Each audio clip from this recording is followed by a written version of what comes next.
Baby. BBE personified. Okay, so boom. I don't know what it is, but vampires have always been fine as fuck to me.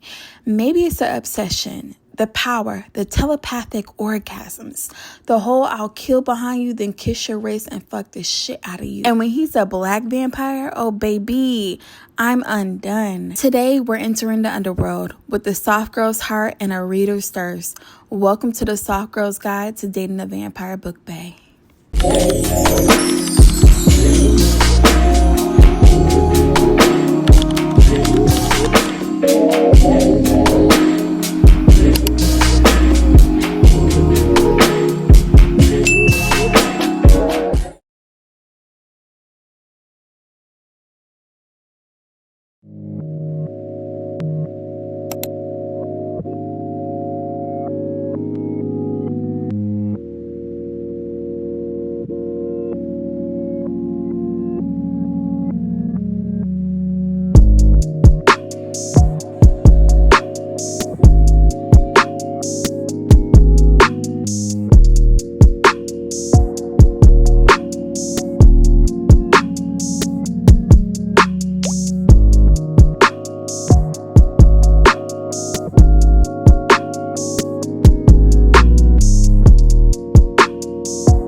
When it comes to these vampire book baes, baby, pleasure is the center.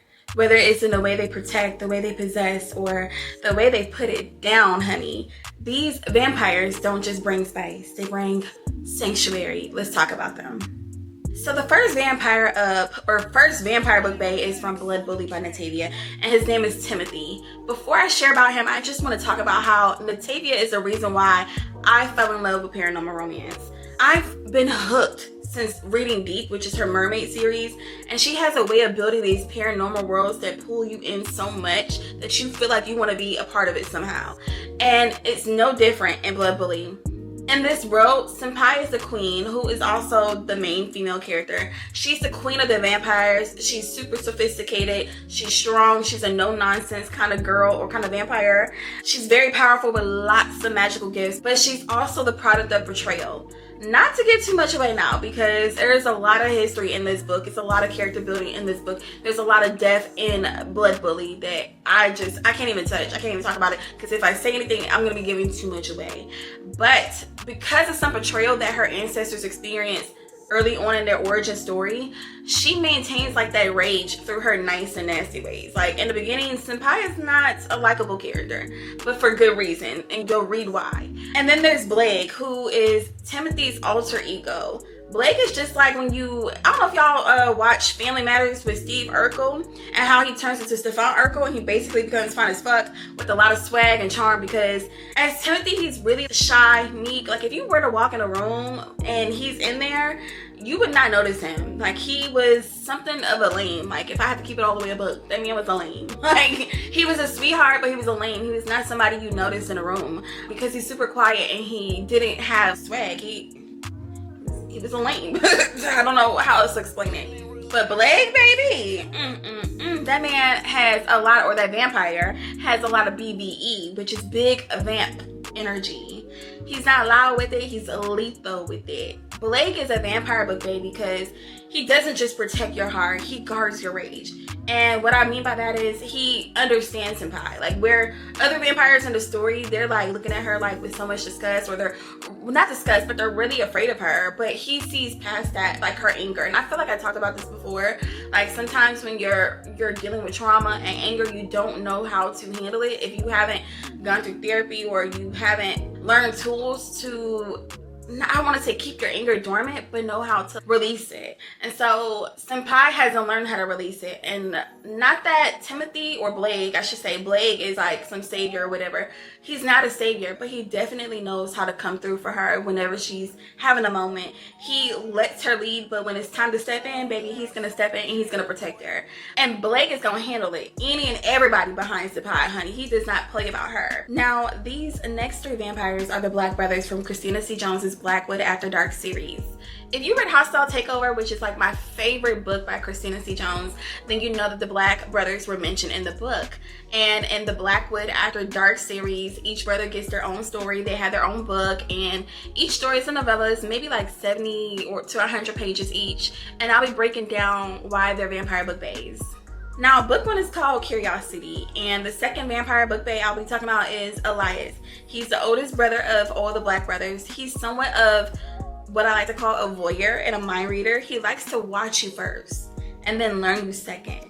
Elias is a vampire book bae because he doesn't chase you, honey. You will feel so pulled to him that you will drift to him. You might think you're playing shit cool, but baby, he's already 10 steps ahead of you, setting the scene for your undoing. He brings so much pleasure through restraint, control, and this like quiet possession that's sexy as fuck. Like I said, he's a voyeur and he takes pleasure in watching the woman he's attracted to. So much so that he low-key begins to stalk old girl, and her name is Celeste, who is the main female character in the story. Celeste is a chef and invited to cook at one of Elias's grand parties. And honey, at these damn parties, they're grand. They're out there fucking and having orgies. Baby, they fucking at these parties. These grand parties, they're fucking, yeah, it's one of those parties. And so actually, the ladies or whoever works these parties are not supposed to like leave whatever they're doing. Like, they can't go out into the open, right? It's like they have like some kind of NDA involved. But Celeste, honey, she's somewhat of a rebellious kind of girl. So she decides to like walk around the mansion. She's super nosy, and while she's going around this mansion, she gets lost. And that's when Elias sees her. And then he corners her. And honey, when I tell you, when he corners her in a room,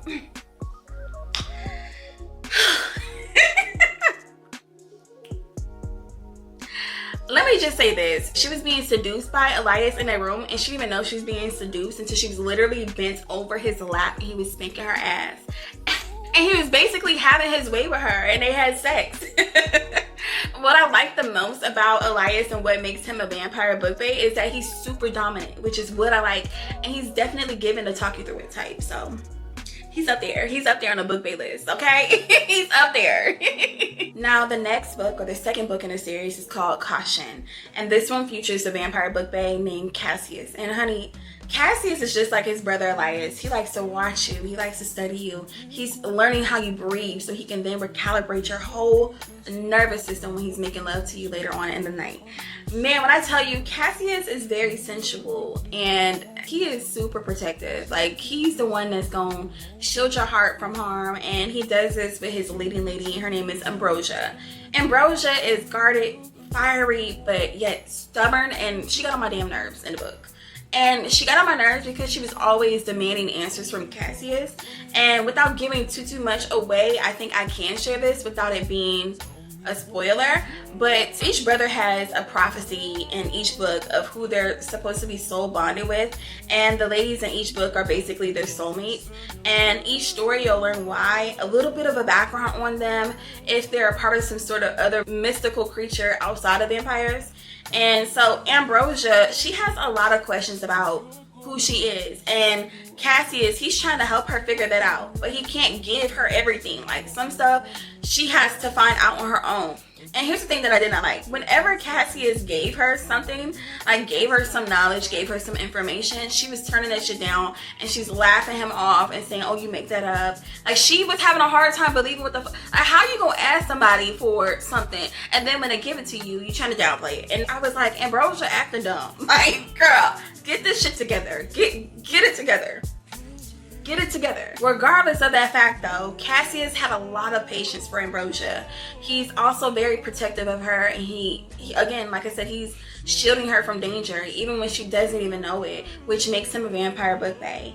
Cassius is for the girls who are strong and stubborn all motherfucking day, hard to talk to, you hard-headed, but high-key want to give in and be folded like a pretzel, emotionally and physically. Okay? Cassius is that dude. He's that dude. He's that vampire. Now, this last vampire book bae is probably my favorite out of the entire lineup, y'all. And his name is Paris, and he's in the book Clarity. Now, Paris, he's different from his brothers. He's loud, he's a jokester, he's got like a playboy flair to him, but he's really ready to settle down because he's tired of being with random women to fill like this empty void that he feels.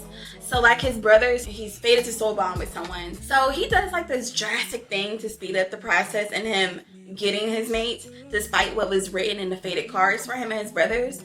But his love interest, River, finds this out and she makes chase. Like, she's not fucking here for it. She's not trying to be mated with him. She's not trying to be soul bonded with him. So in the story, she does a lot of running.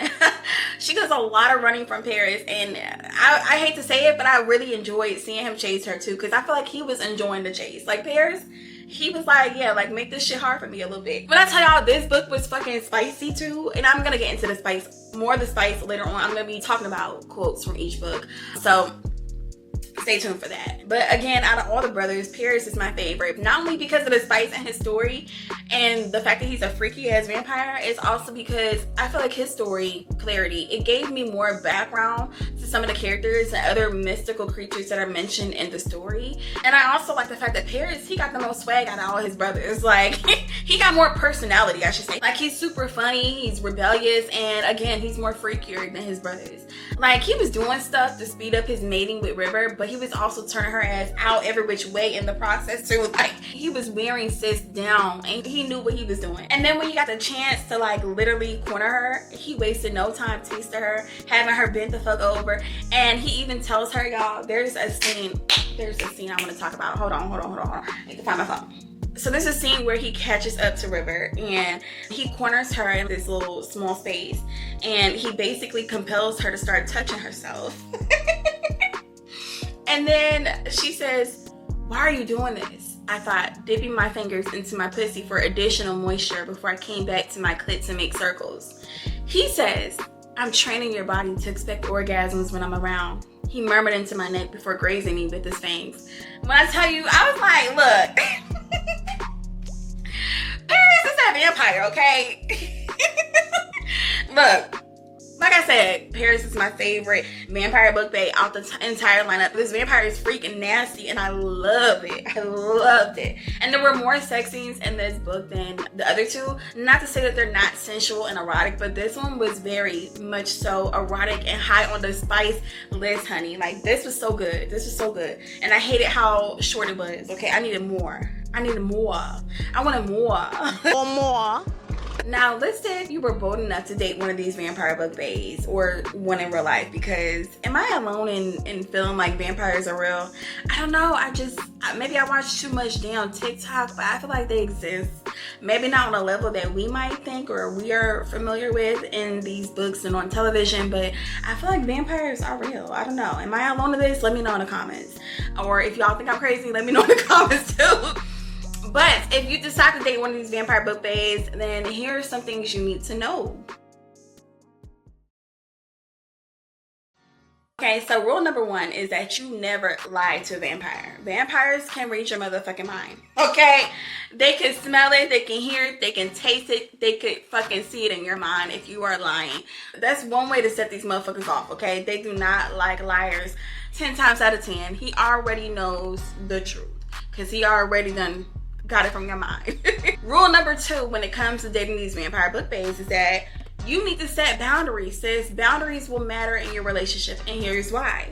Just because they can hear your thoughts and read your thoughts doesn't mean that they should be all up in your motherfucking business. And so you gotta set your limits. Even when the mind reading might feel good because he's reading what you want in that moment, your body could be saying, yes, I want some dick, I want some vampire dick, and he want to give it to you, he want to please you or whatnot. But your mind deserves peace too, like peace away from him being all up in you and all in your bloodstream and your thoughts and all fucking day. Like, get up off of me, sir. Get up, get out of my mind, get out of my brain, okay? Which brings me to rule number 3. Obsession is a part of the deal. I'm sorry to tell you. You are going to be obsessed over. Like I said, your vampire book bae is going to want to be all up under you and your skin and your mind. He's going to be in your mind. Even when you don't want him to be there. That's why I said set these boundaries. But you have to also know that vampires obsess, and they obsess quickly over you. Once they lock in with you, you're locked in forever. Forever. Like, there's no escaping these men. Like, and if you give them a chase like Paris and River, they're gonna enjoy it. That's a thrill for them. If you try to run from these men, that's a thrill for them. All right, baby, I'll let you run, but just know I'm gonna find you. I'm gonna find your ass. Like, you won't be able to get far. Rule number 4. You will be protected at all costs, and you'll never have to lift a finger around a vampire book bae.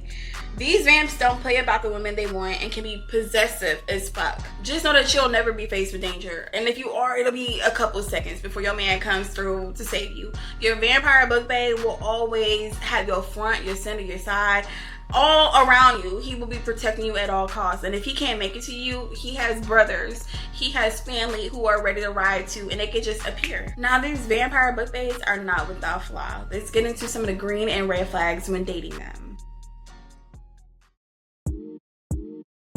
Once I made this list, I was just like, you know what? It sounded good when I first said it, but once I wrote down these red flags, I'm like, I don't know if I could handle a vampire, okay? I don't know if I can handle dating one of these vampire book baes in real life because, or what am I talking about? Not in real life, but I don't know if I can handle it because they come with a lot of possession and a lot of, it's super intense. I don't know if I want that. It's cute in theory, but when you experience for real, it's like, damn, let me breathe. So let me get into these damn red flags. So you'll be so bonded without your consent. It's given, we met once, we locked eyes, now you mine. It just comes off that way. It comes off like, damn, I don't have any say so in who I want to be with. Like, you low-key compelling me to love you.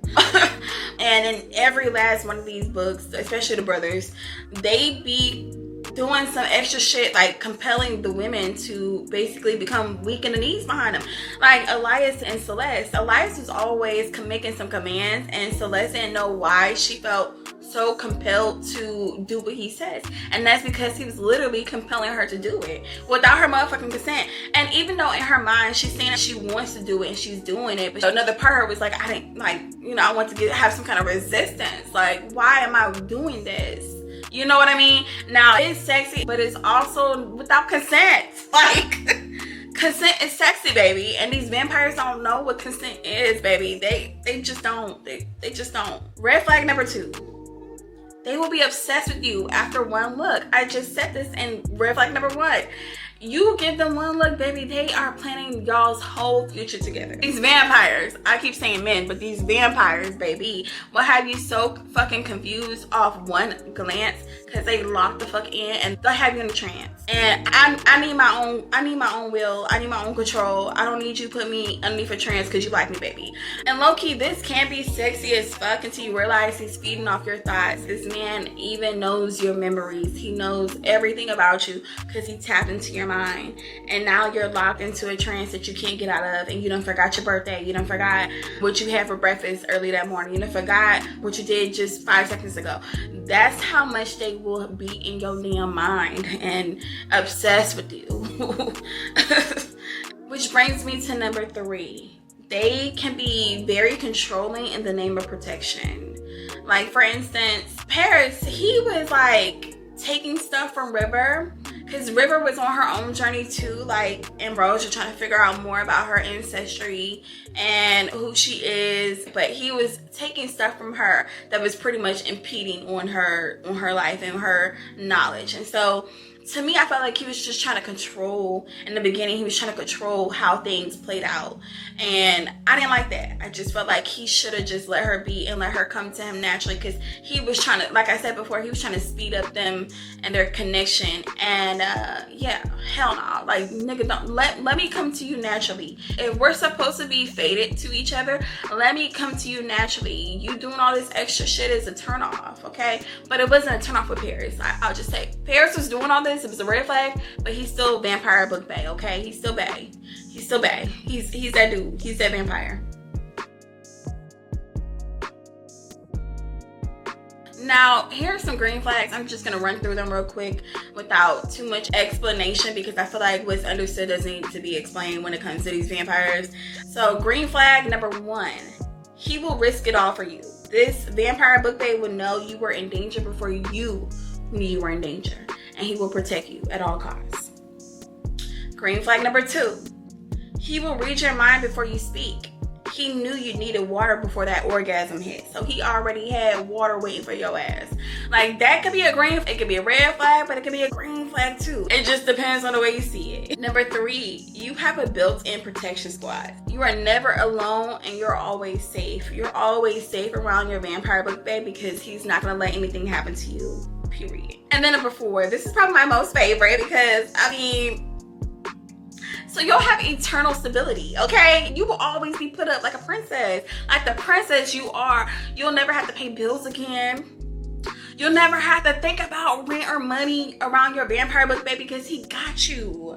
He got you. He pays the bills. He protects your peace. He's never tired. So you're basically put up for life, babe. Like, that's a win is a win. A win is a win, okay?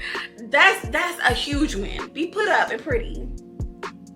Okay, put up and pretty. Put up and pretty and pampered by your vampire book bae. Period.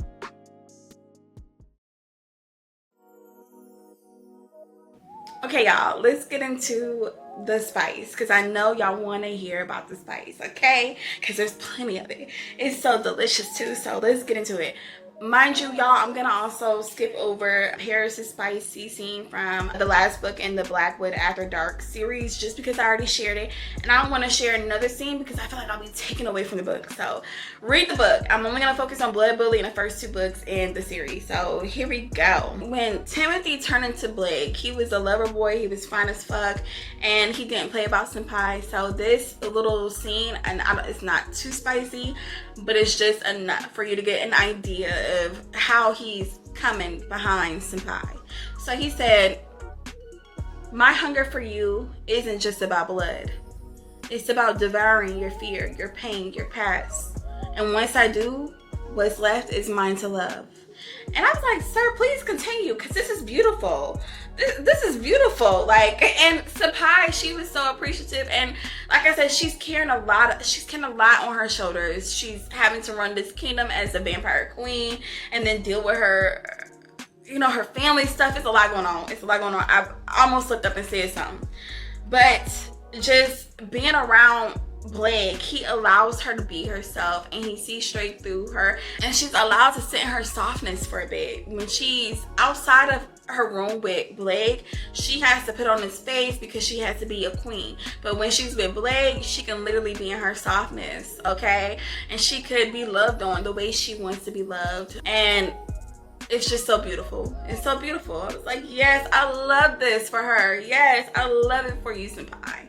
I love it for you. Now, Elias, Elias from Curiosity, he said, "There it is, right there," Elias muttered, bringing a hand to my clit as he stroked just a little faster, making that overwhelming friction build into a frenzy. "Please," I begged. He nodded. "Tell me what you want, doll. You want more? Just let it go. Come on, come on," he whispered to me as he pressed onto my clit. "Don't hold back." Listen, and I already told y'all, look, Elias is the talk you through it kind. Baby. BBE personified. Okay, okay. I don't need to say no more. I don't need to say no more. Now on to Cassius and Caution. So this is Ambrosia's point of view, okay? I spread my legs open wide, baring my pussy to him as he trailed his tongue, his fangs up one of my inner thighs, then the other, before planting his nose in my pussy for a deep inhale. And then there was his fangs again. Ah, shit. Pain, then no pain. All pleasure, pleasure, pleasure. It's literally pleasure, pleasure, pleasure. Can y'all see it? Baby, I was like, ooh. Can you imagine having intimacy with a vampire book bae who uses his fangs to entice you on your inner thighs? Oh my God. Oh my God.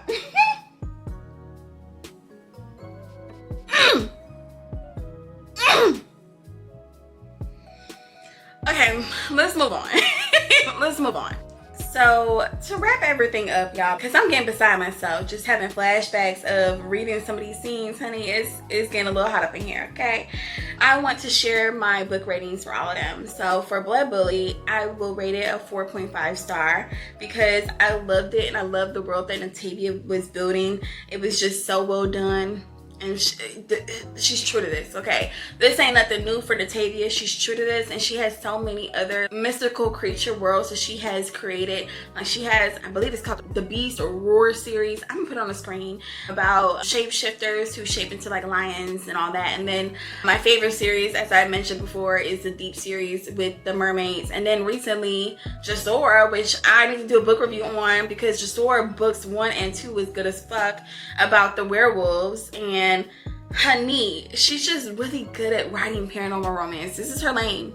This is her lane, and she's queen. She's queen of paranormal romance, and I love her now. Now for Curiosity, and I'm gonna put all of the ratings for all 3 books up on the screen all at once, but I give Curiosity a 4.2. I love me some Elias, but I felt like it wasn't enough. In fact, I feel like that way about all 3 books. Their novellas are so freaking short. And I'm a huge Christina C. Jones fan. And I know some authors really hate when readers tell authors what they shoulda, coulda, woulda done. But I truly feel like each of these books deserve a full novel. Like they deserve to be a full novel. I am a greedy reader. When it comes to anything that I read or watch, you better give me a backstory. I need to have like, and if it's like something like this, I need a backstory. I need to understand everything, because if not, I'm gonna be left with so many questions, and I don't like that. I don't want to be left wondering, where did this come from? How did this all start? I need to know all of these things, okay? And while all of these stories were so freaking good, like every last one of them was so freaking good. With the Blackwood After Dark series, it was like eating a mini brownie bite. Like you gonna want more than just one. You need about 3 or 4 for you to feel satiated. So I was craving more, and I wanted more. I just wanted more. I wanted more. I wanted more. Okay, more. I needed more.